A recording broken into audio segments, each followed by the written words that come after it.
প্ৰভাতী তৰংগ।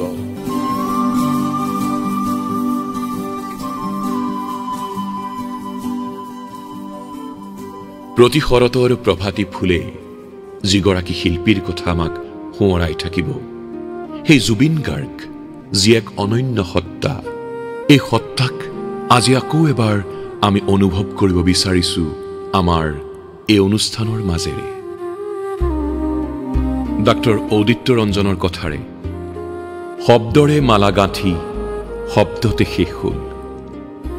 পাখি মেলি উৰি গ'ল মায়াৰ দেউকা, অনামিকা হৃদয়ত আজি তাজমহল যেন দুখ, জুবিন নোহোৱা হ'ল, দুহাত মেলি সাগৰ তলিতে শুই গ'ল, মন যায় বুলি কৈ কৈ গুচিয়েই গ'ল, বৰঘৰৰ খুটাটো যে আজি হাউলি গ'ল, জোনমণি ৰুণজোনক কোনে নুবুজাব, মায়াবিনী কণ্ঠত যেন যন্ত্ৰৰ আস্ফালন, মাজুলীৰ ছোৱালীজনীয়ে বাট চাই ৰ'ব, আকৌ এবাৰ হেনো ক'ব তুমি মোৰ মাথো মোৰ।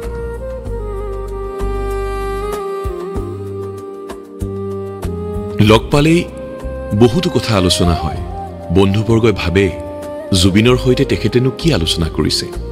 জুবিন গাৰ্গৰ সৈতে এটা সময়ত গীটাৰত সংগত কৰিছিল, পাছত শব্দযন্ত্ৰী হিচাপে জুবিন গাৰ্গৰ সৈতে বহু বছৰ একেলগে থকা দিগন্ত শৰ্মা। জুবিন গাৰ্গবিহীন এই সময়ত সমূহ অসমবাসীৰ লগতে তেওঁ আজি শোকস্তব্ধ। সম্বন্ধটো সঁচাকৈ নাইকিয়া হৈ গ'ল। মোৰ পৃথিৱীখন নাইকিয়া হৈ যোৱা নিচিনাই লাগিছে। কাৰণ 89-90ৰ পৰা মই পাইছোঁ তেওঁক। মই কওঁ তুমি মোক জ্বলাব লাগিব, তুমি ঠিকে থাকিব লাগিব, মই আগত যাম, তুমি পিছত যাবা। এতিয়া সেইটোৱে কৰিলেই, আৰু তাৰ কাৰণে যথেষ্ট কষ্ট পাইছোঁ, আৰু একো খবৰ নিদিয়াকৈ গুচি গ'ল, সেইটো যে যথেষ্ট কষ্ট। তেওঁ যোৱাৰ পিছত গম পাইছোঁ যে আমাৰ আশে পাশে এজন ঈশ্বৰৰ দেৱদূত ঘূৰি ফুৰিছিলে। এতিয়া ফিল কৰিছোঁ তেওঁৰ নথকাটো। আৰু আচলতে এই মুহূৰ্তত মই বৰ তেওঁৰ বিষয়ে ক'ব পৰা অৱস্থাত নাই। মই মানসিকভাৱটো যিটো, মই শাৰীৰিকভাৱেও অকণমান দুৰ্বল হৈ গৈছোঁ কেইদিনত, কাৰণ মই শুব পৰা নাই এই গোটেইকেইদিন। মই সেই পাৰ্টিকুলাৰ শব্দকেইটা শুনাৰ পিছত, তেওঁ নাই বুলি শুনাৰ পিছত মই আচলতে শুব পৰা নাই। 3টা দিন মই কি কৰি আছোঁ মই নিজেই নাজানো। এতিয়া অলপ ৰেগুলাৰাইজ হৈছোঁ, মই অকণ গম পাইছোঁ যে আচ্ছা সি নাই। কিন্তু আকৌ যেতিয়া ঘৰলৈ ঘূৰি যাওঁ, বিছনাখনত শুবলৈ ল'লে বাৰে বাৰে এইকেইদিন কালিৰ পৰা মোক অকণমান আমনি দিছে। আমনি নহয়, ময়ো ভালেই পাইছোঁ। চিলমিলকৈ টোপনি আহিলে মোৰ কান্ধত ওলমি দিয়ে কেতিয়াবা। আহি হাতখন ধৰি পেলাই ব'লাচোন ব'লা যাওঁ, ক'ত যোৱা, ব'লাচোন ব'লা, সেই আকাশখন চাওঁগৈ ব'লা। তাৰমানে তেওঁৰ লগত মোৰ এইটো সম্পৰ্কটো বেলেগ সম্পৰ্ক আছিলে। You can say it's divine kind of relationship. মোকো সেইকাৰণে সেই সন্মানখিনি দি গৈছে তেওঁ। মই ভাবিছোঁ যিমানখিনি কাম কৰি যাওঁ, তেওঁৰ যিখিনি কাম কৰিবলৈ বাকী আছে, যিখিনি কথা আমি শ্বেয়াৰ কৰিছিলোঁ, যিবিলাক কথা আমি পাতিছিলোঁ, সেইবিলাক কথাৰ ওপৰত আমি ডেফিনেটলি কিবা কিবি ভাল কাম কৰি যাব পাৰিম। মই যদিও ভগৱান মানো, কিন্তু তথাপিও এইটো নহয় যে মন্দিৰ হ'লেহে সেৱা কৰিব লাগে। মোৰো এইটো এটা ছিষ্টেমেই চলি আছিলে আগৰ পৰা। হয়তো সেই কিছুমান কথাবিলাক বৰ বেছিকৈ চিংক হয় তেওঁৰ লগত মোৰ। সেইকাৰণে আমি যেতিয়া কথা পাতোঁ, আমাৰ ওচৰত কোনো নাই, এই বুঢ়াকেইটা বহিলে যেতিয়া, ইহঁতৰ ওচৰত থাকি লাভ নাই। এইবিলাক বেলেগৰ কাৰণে হয়তো কেতিয়াবা অবুজ হৈ যায়, কাৰণ সেইটো পূৰা ইণ্টাৰনেল। আমি বিভিন্ন ধৰণৰ ছাবজেক্টত পাতোঁ। আমি লাষ্টলি মই যেতিয়া মোৰ লগত বহি পেলাই কথা পাতিছোঁ, ৰুমত আহি পেলাই সি আহিলে হঠাৎ। ৰুমলৈ অহাৰ পিছতে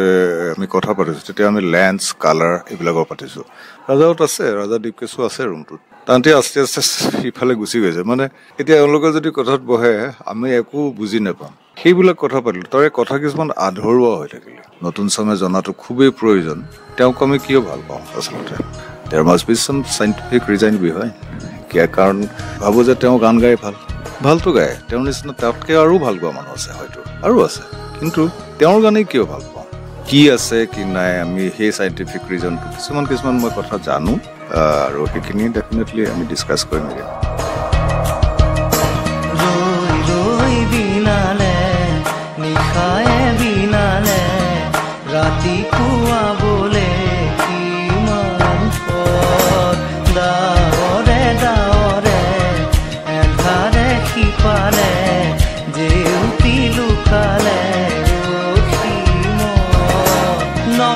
কথাও হঠাতে হয় চাগে বায়ু হেৰুৱালো বুজি পোৱাৰ আগতে ৰৈ ৰৈ বিনালে নিশায়ে বিনালে ৰাতিপুৱাব কেতিয়া ডাৱৰে ডাৱৰে এন্ধাৰে শিপালে জেউতিও নাইকিয়া ৰৈ ৰৈ বিনালে নিশায়ে বিনালে সদায় মানুহৰ বাবেই চিন্তা কৰা মানুহক ভাল পোৱা এগৰাকী শিল্পী জুবিন গাৰ্গ জুবিন গাৰ্গক যেতিয়া সোণাপুৰত চিতাত তুলি দিয়া হৈছিল মুখাগ্নি কৰিছিল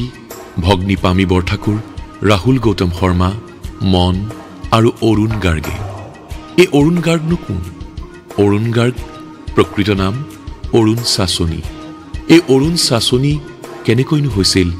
অৰুণ গাৰ্গ নমস্কাৰ মোৰ নাম অৰুণ চাচনি মই মোৰ ঘৰ হৈছে শিৱসাগৰ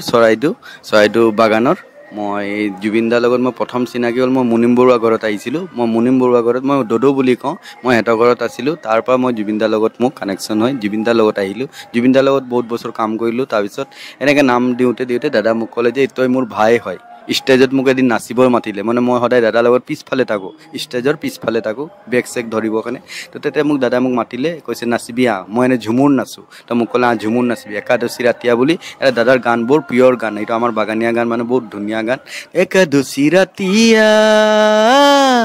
একলাই ধনীহীন তো সেইটো গানত মোক নাচিব মাতিলে তো মই নাচোঁতে তেতিয়া মোক কৈছে যে ই মোৰ ভাই হয় ই মোৰ অৰুণ গাৰ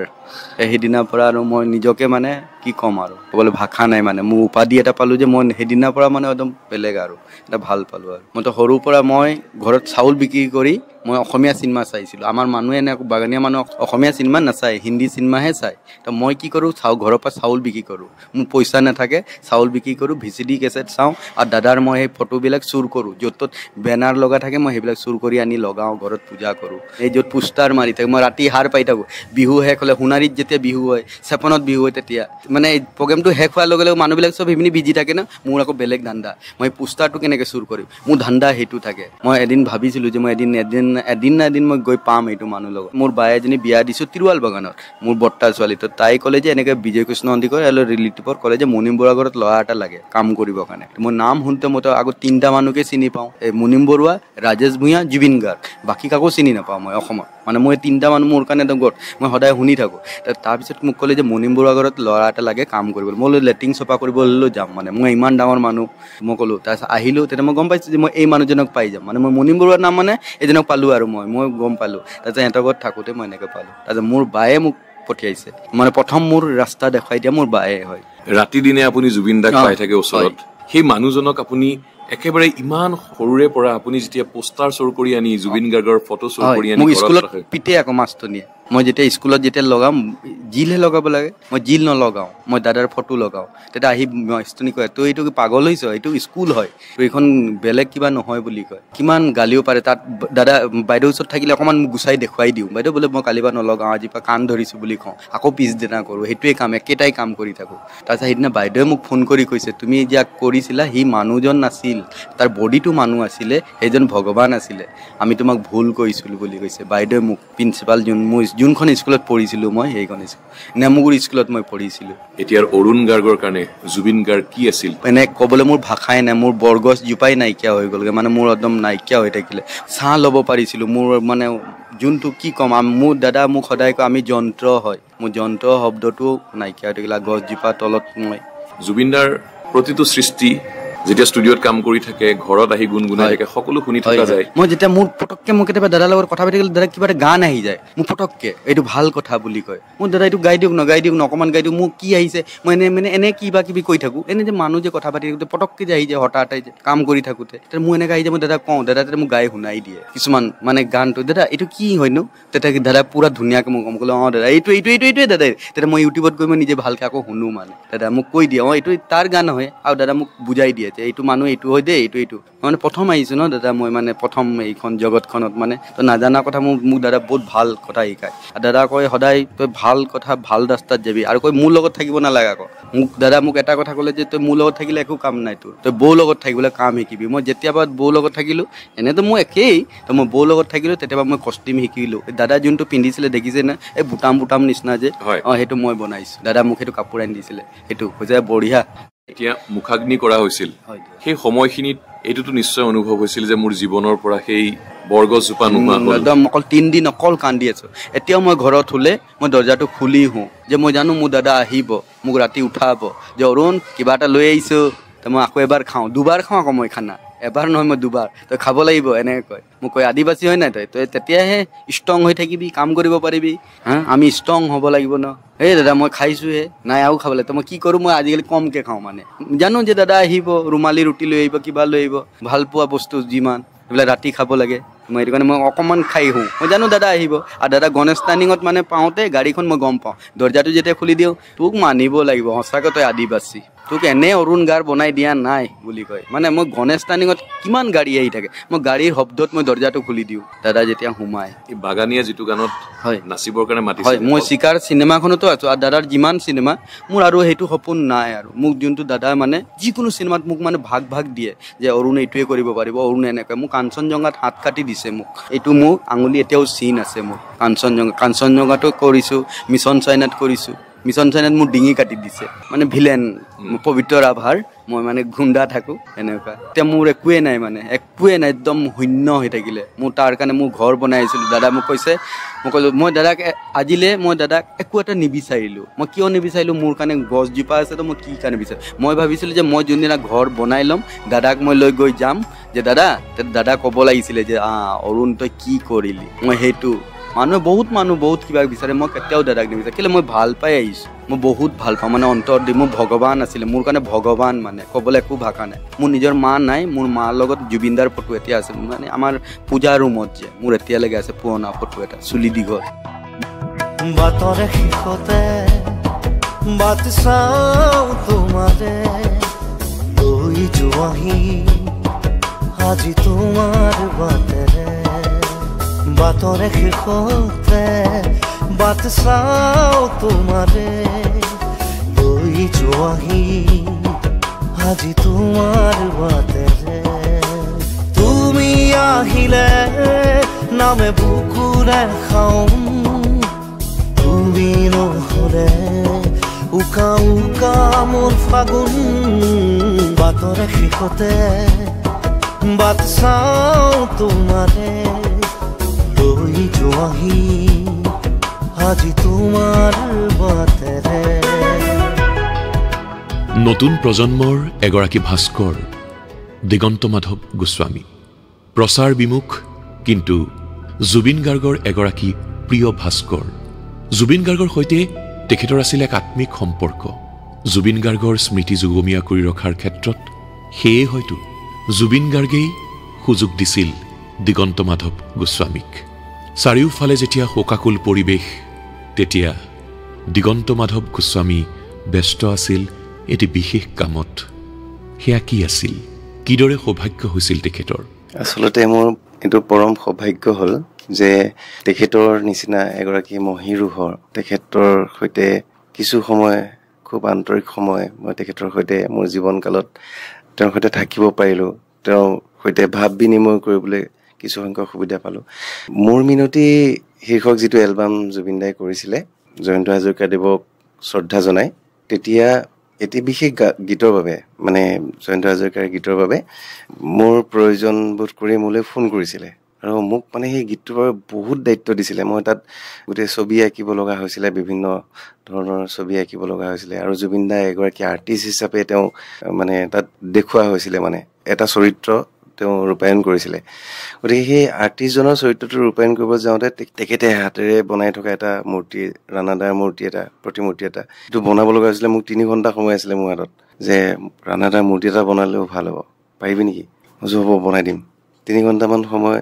ব্ৰেক টাইমটোতে মই তেখেতৰ মূৰ্তি এটা বনাই দিছিলোঁ সেইটো চাই শ্বুটিঙৰ শেষত মোক প্ৰথম কৈছিলে যে মানুহ মৰিলেহে মূৰ্তি বনায় জীৱনকালতে তই মোৰ মূৰ্তি এটা বনাবি দে এনেকৈ বুলি কৈ থৈছিলে আৰু যেতিয়াই লগ পাই মাজে মাজে কেতিয়াবা সেই কথাটো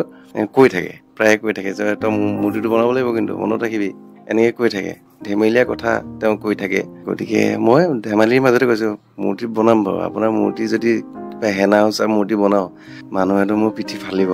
গতিকে আৰু সেইটোৱেই নহয় মূৰ্তি এটা বনাবৰ কাৰণে বহুত পইচা পাতি খৰচ হয় কোনে মোক পইচা দিব এই ধৰণৰ কথাবিলাক আমি প্ৰায় আলোচনা কৰি আছিলোঁ কিন্তু শেষ মুহূৰ্তত যেতিয়া আজিৰ পৰা 2 বছৰমানৰ আগতে জুবিনদাৰ যেতিয়া এটা চিজাৰ এটেক এটা আহিছিলে হস্পিটেলৰ বিচনাত আছিলে তেতিয়া মই তেখেতক খবৰ ল'বৰ কাৰণে তেওঁ অন্যান্য অনুৰাগীসকলৰ নিচিনাকৈ ময়ো গৈছিলোঁ হস্পিটেললৈ কিন্তু ইমান মানুহৰ ভিৰ যাবলৈ সুবিধাও পোৱা নাছিলোঁ বিষণ্ণ মনেৰে গুচি আহিছিলোঁ কাম কৰা ঠাইলৈ তাৰপিছত সিদিনাই জুবিনদাই মোলৈ ফোন কৰিছে হস্পিটেলৰ বিচনাৰ পৰা যে ক'লে তই কামটো কৰিব লাগিব কাইলৈ মানুহ এজন যাব তই কথা পাতি ল'বি আৰু হৈ পিছদিনা মানুহ এগৰাকী আহিছে তেখেত হৈছে ডিগবৈৰ বৰ্তমানৰ যিগৰাকী বিধায়ক সুৰেণ ফুকন ডাঙৰীয়া তেখেত আহিছে তেওঁ জুবিনদাৰ খুব ভাল বন্ধু কথাই কথাই চাগে বিচনাতে এই কথাটো প্ৰসংগ ওলাইছিলে যে জুবিনদাই কৈছে যে এই মূৰ্তিটো দিগন্তহে বনাব লাগিব গতিকে তেওঁ আকৌ মোৰ ওচৰলৈ আহিলে মোক কৈছে যে মূৰ্তিটোৰ যি খৰচ হয় সেইটো মই বহন কৰিম তুমি খালি জুবিনে বিচৰাৰ ধৰণে তুমি মূৰ্তিটো বনাব লাগিব তাৰপিছত জুবিনদাক মাতিলোঁ তেখেতে জুবিনদা আহিলে অহাত মই তেওঁ ভৰি আঙুলিৰ পৰা মূৰৰ চুলিলৈকে প্ৰতিটো জোখ মাক মই তেনেকৈ লৈছোঁ মোৰ লগত মোক বহুত সহায় কৰিছে তেখেতে বহুত সময় দিছে তেনেকৈ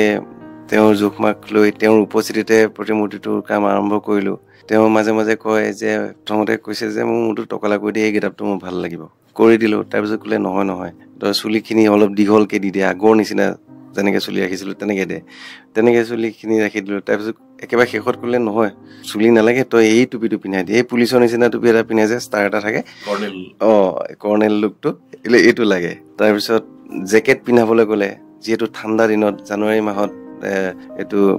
উন্মোচন হ'ব গতিকে বেলেগ কাপোৰ পিন্ধিলে ভাল নালাগিব বুলি ক'লে সেইকাৰণে জেকেট পিন্ধাই দিলোঁ তেওঁ বিচৰাৰ ধৰণে কাণত কি পিন্ধিব হাতত কি পিন্ধিব ভান্তি বাবা আঙুঠি এটা পিন্ধি থাকে সেইটো যে লাগিব এইবিলাক কথা তাৰমানে তেখেতে চাই চিতি কৰি থৈ গ'ল প্ৰতিটো ষ্টেপৰে মই তেওঁলৈ ফটো পঠাওঁতেও আহিব নোৱাৰিলেও শেষত যেতিয়া তেখেতে মূৰ্তিটো চাবলৈ আহিছে চবকে দেখুৱাই লোৱাৰ পিছত তেখেতক মাতিছোঁ আৰু তেতিয়া মই লক্ষ্য কৰিলোঁ তেখেতে এটা কথাও নক'লে তেখেত থিয় হৈ চায়ে থাকিলে মূৰ্তিটো একেৰাহে তেওঁ মূৰ্তিটো চাই থাকিলে তাৰপিছত মোৰ মানে সেই সময়ত বহুত কঁকালৰ বিষ এটা থাকে ওখত উঠি কাম কৰিবলৈ মোৰ অসুবিধা হয় তেতিয়া জুবিনদাই চাই আছে যে মই এই ঘোঁৰা এটাত উঠি মই কাম কৰি থাকোঁ ওপৰত উঠি তেতিয়া জুবিনদাই কৈছে কোনোবা এজনে কৈছে ইয়াক এটা ভাল জখলা এটা লৈ দিব লাগিব এনেকৈ বুলি কৈ কৈছে তাৰপিছতে মূৰ্তিটো সম্পূৰ্ণ কৰা হ'ল জুবিনদাই নিজেই গৈ সেই মূৰ্তিটো উন্মোচন কৰি থৈ আহিলে ডিগবৈ নাজিৰা টিঙত জুবিনদাৰ নশ্বৰ দেহ লৈ অহাৰ পাছত জুবিনদাৰ ভৰিৰ চাপ আপুনি ৰাখি থৈ দিছে এতিয়াও গতিকে সেইখিনি কৰিব পৰাটো নিশ্চয় এটা সৌভাগ্য আপোনাৰ তাত সেইখিনি থাকি গ'ল জুবিনদাৰ যেতিয়া 48 বছৰ জন্মদিনটোত বোধ হয় মই মানে তেতিয়াই মই জুবিনদাক কৈছিলোঁ যে আপোনাৰ হাতখনৰ চাপটো মোক লাগে যিখন হাতে আপুনি ইমান গান লিখিলে আপুনি কিমান ইনষ্ট্ৰুমেণ্টত আপুনি হাত বোলালে আপুনি এই হাতখনে আপুনি কিমান কাম কৰিছে এই হাতখন মই মোৰ হাতত ৰাখিব বিচাৰিছোঁ এনেকৈ বুলি তেওঁক ক'লোঁ চিকমিক ষ্টুডিঅ' আছিলে এতিয়াও আছে দাদা সঘনাই অহা যোৱা কৰে তাতে বহুত কাম কৰিছে জীৱনৰ তাতে লগ পালোঁ দাদাই তেতিয়া ক'লে হ'ব সেইটো কৰিব লাগিব মই তেনেকৈ তেখেতৰ হাতৰ চাপটো তেখেতৰ বিভিন্ন অনুৰাগীসকলৰ উপস্থিতিতে সেই বিশেষ দিনটোত মই লৈ থৈছিলোঁ সেইটো ইমান দিনে মোৰ হাততে আছে যেতিয়া ঢুকালে বুলি খবৰটো পালোঁ তেতিয়াতো দিক বিদিক হেৰুৱাই পেলোৱাৰ নিচিনা ঘটনা হৈ পৰিলে কি কৰিম কি নকৰিম পাহৰিয়ে গৈছিলোঁ যে এইটো যে ৰাখিব লাগে হঠাৎ ভাইটি এজনে মোক ক'লে যে দিগন্ত দা এইটো বস্তু কিন্তু আপুনি ৰাখি থ'ব পাৰিলে ভাল আছিলে তেওঁতো আহিলে এইটো আপুনি ৰাখক অন্যান্য অনুৰাগীবিলাকৰ নিচিনাকৈ মোৰোতো তেনেকুৱা একদম কান্দি কাটি স্বাস্থ্য পাতি বেয়া হৈ গৈছে গা দুৰ্বল হৈ গৈছে তথাপিতো মই ভাবিলোঁ নাই মই এইটো যদি নকৰোঁ বেলেগতো হয়তো এই সময়ত কাৰো মনলৈ নাহিব আৰু সেইদিনা যিদিনা আহি পাইছে সেইদিনা দেওবাৰ একো পাবলগীয়া বস্তু একো নাই যিখিনি আমি ইম্প্ৰেশ্যনৰ মেটেৰিয়েলবিলাক যিবিলাক ইয়াত দোকান পোহাৰ চব বন্ধ জুবিনদাৰ শোকত সকলো ম্ৰিয়মান কিন্তু ভাগ্যভাল কেনেকৈ নাজানো মোৰ হাতত সেই বহুত মানে যিবিলাক ইম্প্ৰেশ্যন মেটেৰিয়েলবিলাকো বহুত দামী হয় বিচাৰিলেও ফটকৈ পোৱা নাযায় কেনেকৈ জানো মই বিচাৰোঁতে মই ইয়াতে মই আগতে আনি থোৱা মই 2টা টেমা পালোঁ তাৰমানে য'ত মানে চাফিচিয়েণ্ট মানে 2খন ভৰিৰ মূল ল'বৰ কাৰণে চাফিচিয়েণ্ট তেনেকৈ ল'লোঁ আৰু দুই এজনে সহায় কৰি মই বিভিন্ন ধৰণৰ মেটেৰিয়েলছ লৈ গৈছোঁ লগত লৈ মানুহৰ ভিৰ পালি ৰাতি প্ৰায় 1:30-2টামান বজাৰ ভিতৰত মই তেখেতৰ ঘৰলৈ গৈছোঁ তাতো বহুতো অনুৰাগী সকলোৱে গান গাই আছে কান্দি আছে ভাৰৰ মাজত সোমাব নোৱাৰি গেটৰ ভিতৰত সোমাব নোৱাৰি কিবা প্ৰকাৰে কোনে জানো কেনেকৈ মোক ভিতৰলৈ সোমাই লৈ গ'ল সেইটোও নাজানো যেতিয়া ৰাতিটো তেনেকৈ কটালোঁ সকলোৰে মুখবিলাক চাইছোঁ তেতিয়া মই গোটেই ৰাতিটো ভাবিছোঁ যে জুবিনদাৰ নশ্বৰ দেহ আহিব মই তেখেতক চুবলৈ পাম মই কেনেকৈ চুব পাৰিম কেনেকৈ তেওঁৰ মুখখন চাব পাৰিম মই এনেকৈ ভাবিছোঁ ইমানবোৰ মানুহ আছে তেওঁক এপলক চাবৰ কাৰণে এবাৰ চুই চাবৰ কাৰণে ইমান আগ্ৰহ কৰি আছে মানুহবিলাকে কান্দি আছে গীত গাই আছে মই মানে ভাবিছোঁ মই জানো এইটো মই সুবিধাটো পাম জানো বাৰু এইটো সুবিধা বুলি নহয় আচলতে মই ভাবি ল'লোঁ নাই মই এইটো কৰিব লাগিব এইটো কিবা প্ৰকাৰে হ'লেও মই কৰি ল'লে ভাল হ'ব তেনেকৈ বুলি মই ৰাতিপুৱালৈকে বাট চালোঁ যেতিয়া পৰিয়ালৰ লোকক মই সেই কথাটো জনালোঁ যে এনেকুৱা মই এইটো লৈ থ'ব লাগিব তেতিয়া তেনেকৈ মোক সুবিধা কৰি দিলে যিসকলে উদ্যোগ লৈছিলে তেওঁলোকে মোক সুবিধা কৰি দিলে যে ইয়াত অহাৰ লগে লগে তোমাৰ হাতত কিন্তু 5 মিনিট সময় আছে 5 মিনিটৰ ভিতৰত তুমি এইটো ল'ব লাগিব ভৰিৰ সাজটো ল'বৰ কাৰণে 5 মিনিটত আচলতে নহয় মানে প্ৰায় আধা ঘণ্টামান সময় মই বিচাৰিছিলোঁ তেতিয়াহে স্পষ্টকৈ আহিব ক'লে যি আহে আহিব আৰু কিন্তু মানুহক কেনেকৈ ৰাখি থ'বা যি চাপ এটা আহে কিবা এটাতো আহিব সেই তেনেকেই তুমি ৰাখি থ'ব লাগিব কিন্তু মই স্থিতপজ্ঞ হ'লোঁ বা প্ৰকাৰে মই মানে ভৰি চাপটো খুব সম্পূৰ্ণকৈ সুন্দৰকৈ মই ল'বলৈ যত্ন কৰিব লাগিব যেতিয়া জুবিনদাৰ নশ্বৰ দেহটো আহি পাইছে হুলস্থুল লাগিছে ভিতৰত মই কঁপি আছোঁ সেই বিশেষ কোঠাটো যিটো তৈয়াৰ কৰা হৈছে তাত কেৱল পৰিয়ালৰ লোকে কেইগৰাকীয়ে থাকিব অসুখীয়া পিতৃ আছে তেখেতৰ ভগ্নী আৰু তেওঁৰ ভাগিনীয়েক দুজনী অকণমানি ছোৱালী দুজনী আছে তেওঁলোককলৈ চাই মোৰ মানে কেনেকৈ যে মই তাত ভিতৰত মই ৰৈ আছোঁ মইহে জানো বাকী খুব নিকট আত্মীয় দুই তিনিগৰাকী আছে তেওঁলোকৰ চেহেৰাবিলাক চাই মই ইয়াত কেনেকৈ সোমাম তেওঁ অহাৰ লগে লগে তেওঁলোকে কান্দিব মই কেনেকৈ মই আৱেগটোক মই দমন কৰি ৰাখিব পাৰিম এই ধৰণৰ চিন্তা কৰি থাকোঁতেই তেখেতৰ নশ্বৰ দেহ আহি সোমোৱালেহি আৰু কফিনটো খুলি দিয়া হ'ল তাৰপিছত লগে লগে মই ৰোৱা নাই মই ইম্প্ৰেশ্যন মেটেৰিয়েল লৈ মই ভৰিত চবেই কান্দিছে হিয়া কৰি কান্দিছে কিবা কৰিছে মই কিন্তু সেই সময়ত মই কন্দা নাই সেই সময়ত মই মোৰ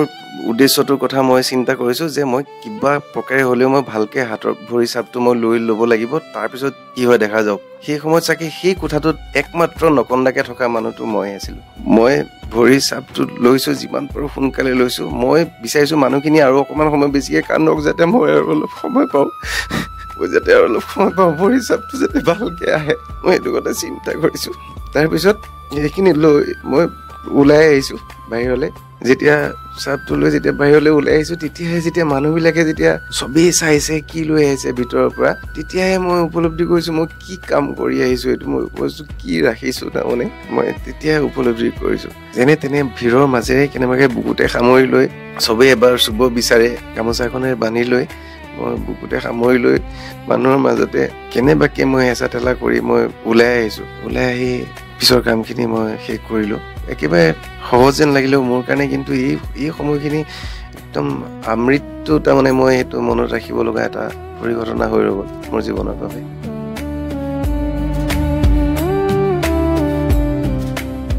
জুবিন গাৰ্গৰ বাবে হাহাকাৰ কৰি উঠিছে প্ৰতিগৰাকী অসমবাসীৰ হৃদয় নিজৰ গীতৰ মাজেৰে সুৰৰ মাজেৰে চিন্তাৰ মাজেৰে প্ৰত্যেককে যেন চুই গৈছিল জুবিন গাৰ্গে জুবিন গাৰ্গৰ অনুৰাগীসকলৰ মাজৰ এগৰাকী হৈছে বিশাল কলিতা এই বিশাল কলিতাই জুবিন গাৰ্গক চিৰযুগমীয়া কৰি ৰখাৰ বাবে বহু বছৰৰ পৰাই অতি আন্তৰিকতাৰে কৰি আহিছিল এটি বিশেষ কাম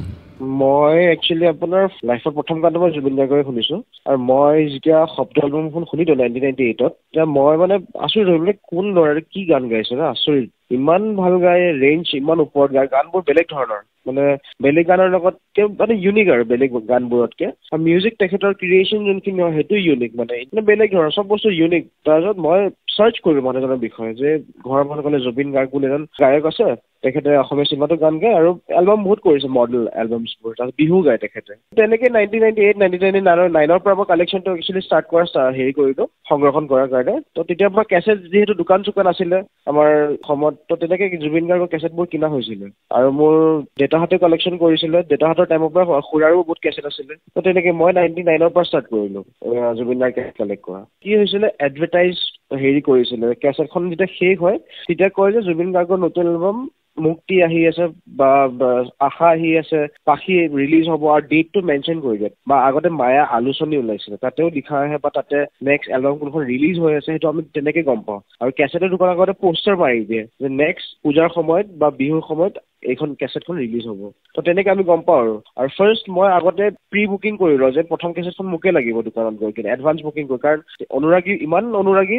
কেছেট এবাৰতে মানে অহাৰ লগে লগে ষ্টক শেষ হৈ যায়, আকৌ আহে, কিন্তু ফাৰ্ষ্ট মোক লাগিবই মানে। এনি হাও মই গৈ কিনে কালেক্ট কৰোঁ দোকানত গৈ। এতিয়া অডিঅ' কেছেট CDs আৰু ডিজিটেল মিডিয়াত যিখিনি আপলোড কৰা হৈছে গোটেইখিনি মিলাই কিনে 38,000 songs প্লাছ আছে যদি গোটেইখিনি ধৰে আপুনি। আৰু এতিয়াতো এই ৰিচেণ্টলি বহুত গান গালে যোৱা 2 বছৰ, মই 2023লৈ ধৰি আছো। এইখিনি মই ধৰাই নাই কাৰণ মই সময় পোৱা নাই, মই বেলেগ কামতো জড়িত থাকো। এতিয়া মই সময় উলিয়াই কিনে গোটেইখিনি আৰু কেলকুলেট কৰিম কি কি আছে কি কি নাই। তো এতিয়া হয়তো গোটেইখিনি কেলকুলেট কৰিলে 40,000 ওলাব পাৰে, মই একজেক্টলি ক'ব নোৱাৰো ডিজিটটো কিমান হয়। কিন্তু এতিয়া বৰ্তমান মোৰ লগত আছে 38,000 songs প্লাছ আছে, অসমীয়া, হিন্দী, বেংগলী, নেপালী, কানাডা, এনেকে চব ধৰি কেনে আৰু চব লেংগুৱেজ ধৰি কেনে। একচুৱেলি মই এইটো আপোনাৰ চেলেঞ্জ হিচাপে লৈছো, কাৰণ ইমান গান গোৱাটো মানে মই ক'তো দেখাও নাই, শুনাও নাই। তো মই মানে তেতিয়া ভাবিলো যে কিমাননো গান গাইছে, তো মই সেইটো বিষয়ে ৰিচাৰ্চ কৰিলো। জুবিন দাৰ মিউজিচিয়ানছ হওক, আমাৰ দিগন্ত শৰ্মা দা, আমাৰ জুবিন দাৰ চাউণ্ড ইঞ্জিনিয়াৰ, তেখেতে মোক বহুত হেল্প কৰিছে। জুবিন দা ইনফেক্ট নিজে মোক কয় যে মই অমুকত গাইছো, এইখন চিনেমাত গাইছো, হিন্দী চিনেমাত, বা ইয়াতে জিংগলছ কৰিছিলো। আমাৰ প্ৰথম হিৰো হণ্ডা যোনটো এড ওলাইছিলে, হিৰো হণ্ডা বাইকৰ 2000 চনত, সেইটো জুবিন দাই গাইছিলে। সেই হামিংটো যোনটো দিছিলে সেইটো জুবিন দাই কৰা হয়। আৰু জুবিন দাই 1998ত প্ৰথম হিন্দী চিনেমাত কৰিছিলে, সেইখন একচুৱেলি হৰৰ মুভি হয়, ভূতৰ চিনেমা, পুৰাণী কবৰ বুলি, তাতে গাইছে। তাৰপিছত পখী পখী বিদেশী বুলি এটা হামিং কৰিছিলে, সেইটো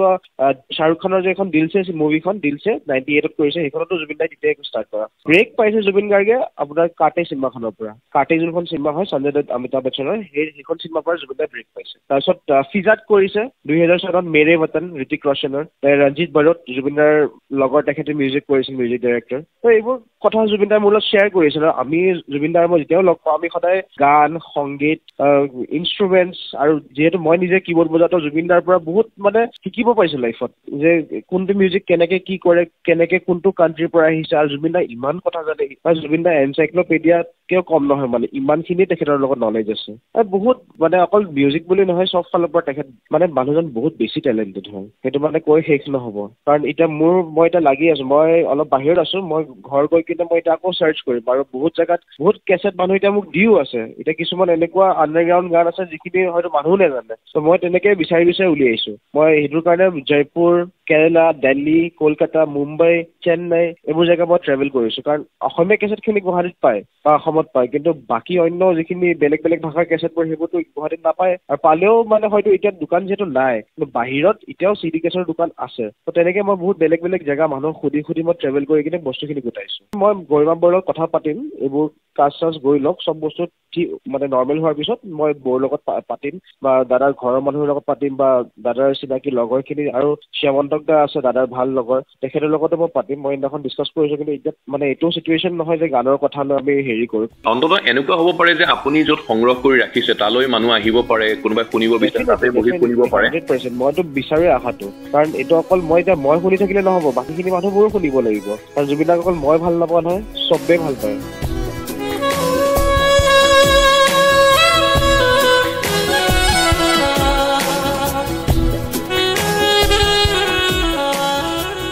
মানুহক ভাল পায়, মানুহৰ বাবেই সদায় চিন্তা কৰে, আৰু মানুহৰ বাবেই নিজক উচৰ্গা কৰা এগৰাকী শিল্পী জুবিন গাৰ্গ। নিজৰ কামৰ মাজেৰে, নিজৰ চিন্তাৰ মাজেৰে আনকো তেওঁ অনুপ্ৰাণিত কৰিব পাৰিছিল। গুৱাহাটী চিকিৎসা মহাবিদ্যালয়ৰ সন্মুখত থকা এখন বিশেষ দোকান, বহু সময়ত পুৱতি নিশা তালৈ গৈছিল, লগ পাইছিল এগৰাকী বিশেষ ব্যক্তিক, তুলতুল কছাৰী। জুবিন গাৰ্গৰ আদৰ্শৰে অনুপ্ৰাণিত হৈ সমাজৰ বাবে কিবা এটা কাম কৰাৰ হেঁপাহ মনতে পুহি ৰাখি বিভিন্ন কামত আত্মনিয়োগ কৰিছে তেওঁ। নমস্কাৰ, মই তুলতুল কছাৰী। আচলতে দাদাৰ কথা ক'বলৈ গ'লে বহুখিনি আছে, যিহেতু আজি আমাৰ মাজত দাদা নাই। অন্তৰৰ পৰা ইমানখিনি দুখ পাইছোঁ যে আমি বিশেষ বহলাই ক'বও তেনেকুৱা ধৰণৰ অন্তৰে মানে নিবিচাৰে। চ' কথা হ'ল কি, এতিয়া আমাৰ মাজত তেখেতে যি ধৰণে মানুহৰ মাজত যি ধৰণে তেখেতে সৰু সৰু মানুহৰ ওচৰলৈ যি ধৰণে মানে আমাৰ সৈতে সম্পৰ্কটো বজাই ৰাখিছিল, ঠিক তেনেকেই ময়ো এজন পদপথৰ দোকানী। মই পুৱতি নিশা, মই পিছ নিশা মানে সেইটো সময়ত মই GMC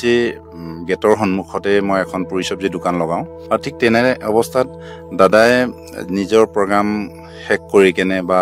ষ্টুডিঅ'ৰ কাম শেষ কৰি কেনে GMC গেটলৈ আহে। আৰু আহি লৈ মোৰ সৈতে সম্পৰ্কটো হয় প্ৰায় 2011 চনৰ পৰা। 2011 চনৰ পৰা তেনেকেই মোৰ লগত আহি তেওঁলোকে গোটেই টিমটো আহি পুৰি চব্জি খায়। আৰু খোৱাৰ ক্ষেত্ৰত বহু বছৰ খালে, তেনেকৈ খাই থাকিলে তাৰপিছতে কেতিয়াবা এনেকুৱা হয় আমাক পুলিচ প্ৰশাসনে দোকান পাতিব নিদিয়ে, আমাক উঠাই দিয়ে কেতিয়াবা। হয়, তেনেকুৱা পৰিস্থিতিৰ মাধ্যমেৰে পুলিচে তেনেকৈ উঠাবলৈ বাধ্য হয়। ঠিক তেনেকৈ এদিন মোৰ ক্ষেত্ৰতো তেনেকুৱাই হ'ল, আমাক দোকান পাতিবলৈ নিদিছিলে পুলিচ এজনে। তো তেনে ক্ষেত্ৰত দাদাই, যিহেতু মানুহে মানুহৰ বাবে কাম কৰে দাদাই, তো তেনে ক্ষেত্ৰত দাদাই আহি থানালৈকে গৈ, গোটেই টিমটো আহি থানাত গৈ কিয় কৰিব নোৱাৰে দোকান, পুলিচক কৈ কেনে আমাক দোকানখিনি কৰাত, গোটেই আমাৰ দোকানী যিমানখিনি আছে তেওঁ গোটেইখিনিকে আমাক তেওঁ সহায় কৰি দিছে। ইমানেই আপোনতা এটা বাঢ়ি গৈছিল যিকোনো ক্ষেত্ৰত। তেখেতৰ ঘৰত কেতিয়াবা মাঘ বিহুত বা বহাগ বিহুত নতুন খালেও মোক মাতে, যাওঁ খাৰঘুলি ঘৰলৈ। আটাইতকৈ এটা ডাঙৰ কথা তেখেতৰ দাদা, তেখেতে আগতে কেতিয়াও নাখায়, সেইটো একেবাৰে মানি ল'ব লাগিব। মানে গোটেই টিমটোক তেখেতে খুৱাই লোৱাৰ পিছত তেখেতে খায়। মইতো ভগৱান হিচাপে মানিছিলোঁ। আৰু তেখেতৰ লগত মই আৰ্টিষ্ট ফাউণ্ডেশ্যনৰ নামত মই কেইবাটা ঠাইতো মই ফুটবল খেলিছিলোঁগৈ। লখিমপুৰ, ধেমাজি ছাইডে যি ধৰণে বানপীড়িতসকলক আমি ট্ৰাকে কাপোৰ হওক বা ৰেচনে হওক, তেনেকৈ ধৰণৰ দাদাৰ লগতে মই সেই মানুহৰ বাবে কামখিনি কৰিবলৈ সুবিধা পাইছিলোঁ। আৰু কেতিয়াবা যেতিয়া তেওঁ মঞ্চত অনুষ্ঠান থাকে, অনুষ্ঠান পৰিৱেশন কৰি ইয়ালৈ আহিম বুলি ভাবে, ফোন কৰি দিয়ে নে পোনে পোনে গুচি আহে? আচ্ছা, সেইটো বহুত এটা আচৰিত ধৰণৰ কথা। তেখেতে এই 2011 চনৰ পৰা মোৰ ফোন নম্বৰ কালেক্ট কৰিলে, আৰু যেতিয়া যি প্ৰব্লেম হয় তেতিয়া মোক ফোন কৰিবা বুলি মোক কয়। কছাৰী, তই মোক ফোন কৰিবি, কেতিয়াবা তোৰ যদি কিবা প্ৰব্লেম হয় মোক ফোন কৰিবি। আৰু ঠিক তেনেকৈ নাম্বাৰটো লৈ এজন ইমান ডাঙৰ ষ্টাৰ হৈ কেনে, আৰু আমাৰ নিচিনা সৰু মানুহ এজনৰ পৰা ফোন নম্বৰ লৈ, আৰু তেখেতৰ নাম্বাৰটো মোক দি তই ছেভ কৰি ৰাখ, মোক কেতিয়াবা কিবা হ'লে মোক ফোন কৰিবি, আৰু মই ফোন কৰিম তোক, তই কিন্তু ফোনটো ধৰিবি, এনেকুৱা ধৰণৰ কয়। তেওঁ যেতিয়া প্ৰগ্ৰাম থাকে, মংগলদৈতে হওক বা নলবাৰীতে হওক, বৰপেটাতে হওক, গুৱাহাটী আশে পাশে য'তেই যিমানেই প্ৰগ্ৰাম নাথাকে বহাগ মাহটোত, মই কিন্তু তেখেতৰ কাৰণে মই শুৱাও নাছিলোঁ বা শুব দিয়াই নাছিলোঁ। মোক আগতীয়াকৈ ফোন কৰি কয়, কছাৰী আজি আমি আমাৰ গোটেই টিমটো গৈ আছোঁ, তই কিন্তু আমাৰ কাৰণে আনিব লাগিব, তই কিন্তু শুব নোৱাৰ তই এতিয়া। ঠিক তেনেকেই মানে সেই প্ৰগ্ৰাম থকা দিনটোত প্ৰায় 2-3বাৰমান ৰাতি মোক ফোন কৰে, আৰু তেখেতে ফোন কৰি আহে। আৰু কেতিয়াবা হঠাৎ যেতিয়া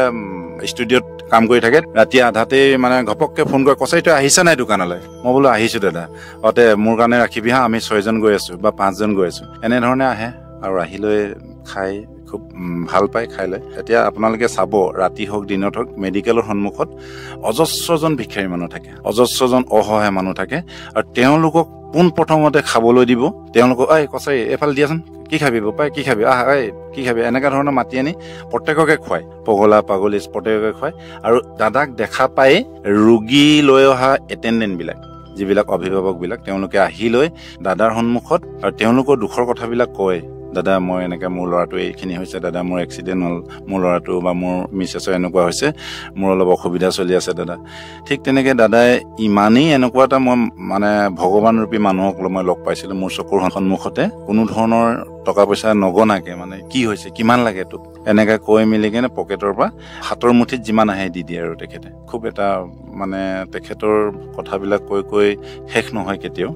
এনেকুৱা এটা দিন পাৰ হ'ল য'ত নেকি তেওঁৰ পৰাই ময়ো শিকিলোঁ মানুহক কেনেকৈ হেল্প কৰিব লাগে, বা মানুহক কেনেকৈ ব্যৱহাৰ কৰিব লাগে, মানুহৰ প্ৰতি কিমানখিনি দয়া মমতা আগবঢ়াব লাগে, সেইখিনি দাদাৰ পৰাই শিকিছোঁ। আৰু মই নিজে ছ'চিয়েল ৱৰ্ক কৰোঁ। লকডাউনৰ সময়তো গোটেই যিমান কেইদিন লকডাউন আছিলে, তেতিয়া ফুটপাথত থকা হোমলেছ পিপুলবিলাকক মই নিজৰ ঘৰৰ পৰা খাদ্য বনাই কেনে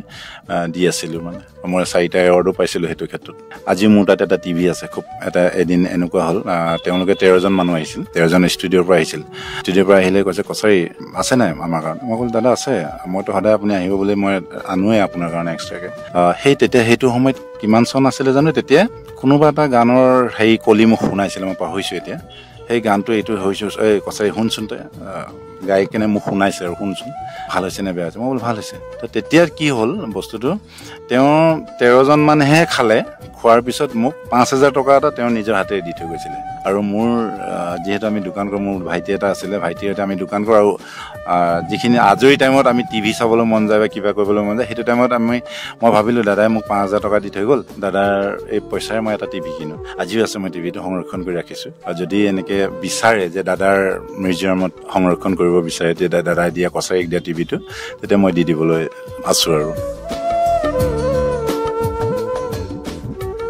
জুবিন গাৰ্গৰ কাহিলীপাৰাৰ ঘৰৰ একেবাৰে সন্মুখতে এখন দোকান আছে সেইখন হৈছে বৰপেটাৰ মনোজ দাসৰ আৰু জয়া দাসৰ তেওঁলোকক খুব মৰম কৰিছিল জুবিন গাৰ্গে সুখে দুখে সকলোতে আছিল তেওঁ এই মনোজ দাসক ডেকা বুলি মাতিছিল জুবিন গাৰ্গে মই তেখেতক বিৰাট আদৰ কৰোঁ মৰম কৰোঁ বিৰাট দেখিলে বাহিৰত আহিলে মই মাতিলে ইয়াতে আহি বহিলে আৰু আপোনাৰ এই কয় কিবা খাব নেকি দাদা নাখাওঁ দে নালাগে দে খাওক কিবা দে তেনেহ'লে দুখন পুৰি বানে দে পাতল কৰি খাওঁ দে খাই পেলাই আৰু মোক টকা পইচা দি গ'ল খাই পেলাই টকা পইচা দি যায় মই কৈছোঁ দাদা এনে আৰু কেতিয়াবা মই কওঁ অসুবিধা হ'লে তাৰে অসুবিধা হোৱা বুলি ক'লে পইচা দিয়ে অকণমান 2-3 হাজাৰ টকা দিয়ে আৰু এই দোকানখন ফাৰ্ষ্টতে মোৰ এই প্লাষ্টিকো আছিল এখন তাৰপিছতে টিং লগোৱা অলপ টিং চিং লগোৱাৰ কাৰণে অকণমান পইচা দিলে তাৰপিছতে ডেস্ক বেঞ্চ বনাব অকণমান পইচা দিলে আৰু এনেই আমাৰ ঘৰত অসুখ পাতি হ'লে সুধি থাকে আৰু ছোৱালী দুটা পঢ়াৰ কাৰণে অলপ মেট্ৰিক দিয়াৰ সময়ত অকণমান পইচা দিছিলে তাৰপিছত এনে বেমাৰ চেমাৰ হ'লে কিবা অসুবিধা হ'লে দাদাই বিৰাট সহায় কৰে আৰু মোক বুলি নহয় আপোনাৰ গৰীব মানুহ আহিলে মানে বিৰাট দাদাই পইচা পাতি দিয়ে সহায় কৰে আৰু এই পূজা পাতিলে আহিলে মই কানি কাপোৰৰ কথা ক'লে বোলে দাদা কাপোৰ লাগিছিলে মোক বা লম্বান চাৰ্ট এযোৰা দিব বা কিবা হেৰি কৰি দিব দিলে আৰু পইচা দি দিয়ে মোক কিছুমান পিছত ঘটনাটো হোৱাৰ আগতে তাত যোৱাৰ আগতে ইয়াত আহিছিল ৰাতি তাত দেউতাকৰ অসুখটো আহোঁতে ৰাতি একদিন চিকিউৰিটিত খবৰ হৈছিল যে দোকানখন কি হ'লে খোলা নাই দেখোন গম পানে দাদা আহে আৰু গুচি গৈছে 2টামান বজাতে গুচি যায় বোলে কিবা অসুখ পাতি হ'ল নেকি সেনেকৈ খবৰ লয় মই কিন্তু এই 6 মাহমান পোৱা নাই মানুহটোক লাগাল মোৰ নাম জয়া দাস দাদাই মানে এবাৰ মোৰ সৰু ছোৱালীটো মেট্ৰিক দিয়া সময়ত আমাৰ বহুত মানে অভাৱ হৈ আছিলে তাৰপিছত দাদা মানে তাইক মই একো কিতাপ পাতি কিনি দিব পৰা নাছিলোঁ তাৰপিছত দাদাক কওঁতে দাদাই কৈছে হ'ব দে মই দিম দে তাইৰ এডমিশ্যনৰ পইচা এনেকৈ কৈছিলে তাৰপিছত এডমিশ্যনৰ পইচা দিছিলে আৰু কিবা কিতাপ কিনিবৰ কাৰণে অলপ পইচা দিছিলে দাদাই এতিয়া দাদাই নাই এতিয়া আৰু কোনে হেৰি কৰিব দাদাটো গুচিয়ে গ'ল আমাৰ কাৰণে দাদা ভগৱান আছিলে আৰু আমাৰ কাৰণে নহয় চবৰ গোটেই ৰাইজৰ কাৰণে দাদা ভগৱান কিন্তু আজি দাদাক হেৰাই কিনে বহুত মানে দুখ পাই আছোঁ আমি বহুত আৰু আনকি মোৰ ছোৱালী দুজনীও কান্দি দিছে দাদা এই খবৰটো পাই কেনে মানে আজিও মোৰ এনেকুৱা লাগি আছে যে দাদা আছে জীয়াই আছে আৰু আমাৰ মাজতো দাদা সদায় জীয়াই থাকিব দাদা সদায় জীয়াই ৰাখিম আমি কবি অজিত গগৈৰ কথাৰে কোনে কাক বিদায় জনাব পাৰে বুকুত খুদিত হ'ল যাৰ সঠিক ঠিকনা ইউকেলিপ্টাছ গছৰ দৰে ওখ হ'ব খোজা শিল্পীগৰাকী সাগৰ তলিত শুবৰ মন থকা শিল্পীগৰাকী কায়িকভাৱে হয়তো আমাৰ মাজৰ পৰা আঁতৰি গ'ল কিন্তু তেখেতক আমি জানো বিদায় জনাব পাৰিম কেতিয়াও নোৱাৰোঁ তেখেতৰ কণ্ঠ এক মৃত্যুহীন কণ্ঠ তেখেতৰ গীতত আছিল সুৰৰ মায়াজাল তেখেতৰ গীতৰ বাবে ৰৈ আছিল হাজাৰ হাজাৰ জনতা ৰঞ্জিত কুমাৰ নাথৰ কথাৰে যি কণ্ঠৰ এটা আহ্বানত এটা জাতি সাৰ পাইছিল যি কণ্ঠই আলোকিত কৰি ৰাখিছিল আকাশ বৰষুণ ৰ'দ বতাহ হৈ যি কণ্ঠই সুৰৰ সোপান ৰচিছিল সেই কণ্ঠৰ জানো মৃত্যু হ'ব পাৰে যি কণ্ঠ ওখ হৈ হৈ আকাশ চুব খুজিছিল সেই কণ্ঠ জানো স্থবিৰ হ'ব পাৰে কাহানিবা যি কণ্ঠ কেৱল এটা নাম নাছিল যি কণ্ঠ আছিল গানৰ ভগৱান সেই ভগৱানৰ জানো মৃত্যু হ'ব পাৰে কাহানিবা আকাশ তৰা থকালৈকে জীয়াই থাকিব সেই কণ্ঠ এটা উদিত সূৰ্য হৈয়েই জিলিকি থাকিব সেই কণ্ঠ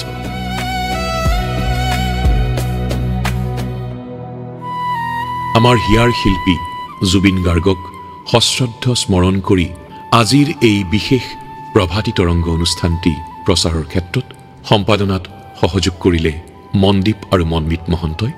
সামাজিক মাধ্যমত অনুষ্ঠানটি পোনপটীয়াকৈ প্ৰচাৰৰ ক্ষেত্ৰত বিভিন্ন দিশত সহযোগ আগবঢ়ালে প্ৰীতিৰেখা শৰ্মা গীতাশ্ৰী বৰুৱা আৰু দেৱাহুতি ৰাজবংশীয়ে জুবিন গাৰ্গৰ সৃষ্টিৰাজিয়ে সমৃদ্ধ কৰি থাকিব সময় চিৰদিন তেখেত জীয়াই থাকিব আমাৰ সকলোৰে হৃদয়ত। মই ইন্দ্ৰজিৎ দাসে সামৰিছোঁ জুবিন গাৰ্গ বিষয়ক এই বিশেষ প্ৰভাতী তৰংগ। মই নথকাৰ অনুভৱ যিদিনা হ'ব তোমাৰ সিদিনা অশ্ৰু নিগৰিবনে কোৱা মোৰ কবিতাৰ ছন্দ গানৰ সুৰ বুজিবা তুমি সেইদিনা যিদিনা মই নাথাকিম জানা তোমাৰ প্ৰিয় গীত গাবলে যিদিনা মই নাথাকিম জানা তোমাৰ প্ৰিয় গীত